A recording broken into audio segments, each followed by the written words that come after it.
बातमी पुण्यातनं समोर येते। पुण्यात कंपनीची भिंत कोसळल्यामुळे एकाचा मृत्यू झालाय तर 5 ते 6 जण जखमी झालेले आहेत।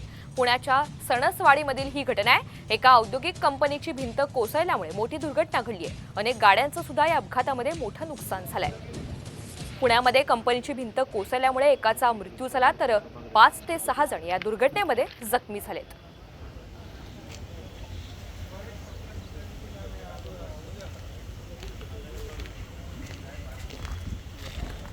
पुण्याच्या सणसवाडीमधील ही सगळी घटना आहे। एका औद्योगिक कंपनीची भिंत कोसळल्यामुळे मोठी दुर्घटना या ठिकाणी घडली आहे। अनेक गाड्यांचं सुद्धा यामध्ये नुकसान झालंय।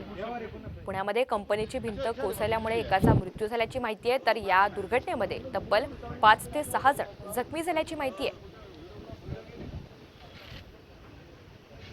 पुण्याच्या सणसवाडीमधील ही घटना आहे आणि एका औद्योगिक कंपनीची भिंत कोसळल्यामुळे मोठी दुर्घटना घडली आहे। अनेक गाड्यांचं सुद्धा या दुर्घटनेमध्ये मोठं नुकसान झालं।